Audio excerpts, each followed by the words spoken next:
Hey guys, and welcome back to Hoosier Hardware, and today I want to take another look at that $400 gaming PC I built in my last video. And by the way, if you are not subscribed yet and you want to see a lot of, just cool PC tech stuff, then that sub button down below helps out a lot.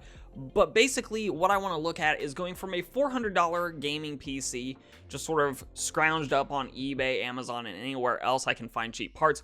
What happens when you increase the budget to about $600 to performance? Now, over my shoulder here are a couple of graphics cards. The one on the left is the original RX 480 8GB card that went into that $400 gaming PC, but the other card there is an RX 6600, and that's a really interesting card right now because it compares sort of favorably to something like an RTX 3060 on Nvidia side. The difference is an RX 6600, while not quite matching performance of the 3060 in most titles, is a fair bit cheaper than an RTX 3060. Now here is the pricing of the original $400 gaming PC, and the big part that we're swapping out, in fact the only part that we're swapping out, is that RX 484 and RX 6600, which I happen to have one on hand, though as of the time of recording, you could find these for sub $300, in fact after tax and shipping and everything on a brand new RX 6600,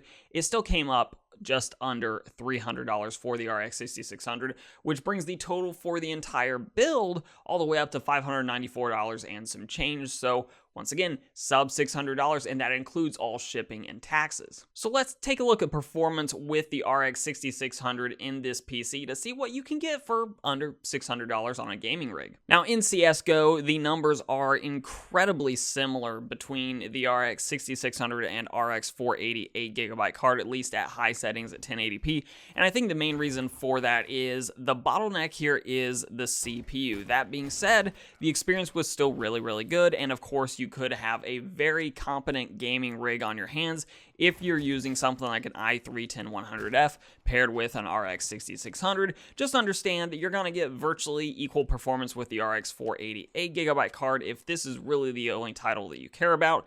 And again, that's just because the CPU is your bottleneck here, not so much the GPU. Then moving over to Cyberpunk 2077 medium preset at 1080p. This is where the RX 6600 upgrade is really gonna shine here over the RX 480 8GB card, and that's because this title is mostly GPU bottleneck, so you're gonna see a big boost in your average frame rates and actually nice boost in your 1% and 0.2% lows as well, compared to what we saw with the RX 480 8GB card. And what I really like here is that you have a little bit of a trade-off you can start to make as the person running this game. You can either go for the eye candy and actually up those presets a little bit, maybe go to the high preset and drop some frames back down to near 60 FPS, or you can preserve that 82 FPS and just take your extra frame rate and buttery smooth gameplay with you. It's sort of up to you whether you want the extra eye candy or the extra frames, but that's the great thing about gaming on a PC. You can kind of make that decision as the owner. Now, Dying Light 2 was an interesting title, and this is where we see a step back for this rig. While we do see a really nice boost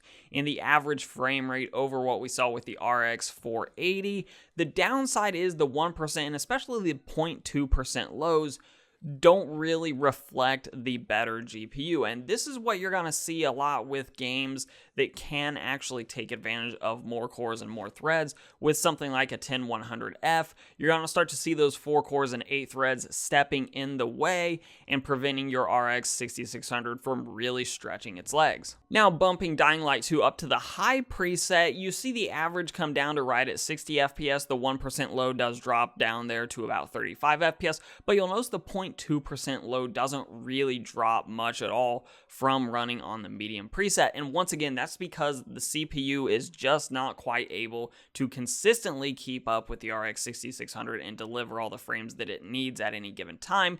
Now, that's not to say that this is by any means an unplayable experience. Quite the contrary, it's actually a very good experience. Just understand occasionally you will run into a stutter here or a hitch there, and that's just kind of part of gaming with 4 cores and 8 threads. Some games are gonna run great, and other games aren't gonna quite run just as buttery smooth as you really want them to. Now, that being said, a lot of older games, retro titles, are gonna do just fine with 4 cores and 8 threads because those were the higher end CPUs those games were designed for.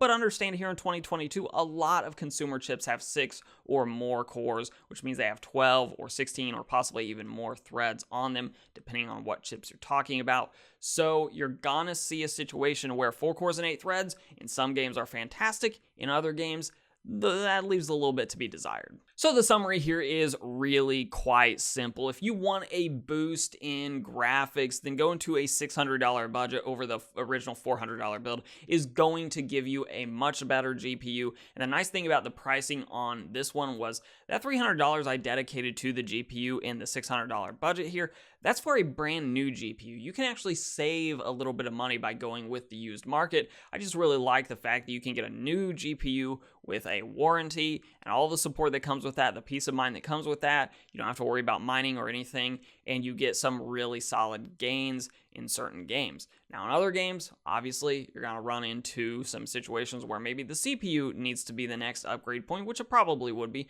And the nice thing about being on a somewhat modern Intel platform is you do have options there as well that aren't going to cost you an arm and a leg. So this is where I kick it back to you. If you have thoughts on the sort of gaming experience here of a quad-core 8-threaded CPU paired with an RX 6600, let us know all those thoughts in those comments down below, especially if you have a similar rig to this $600 rig. Otherwise, I'm gonna let YouTube queue up a couple more videos from my channel for you to watch.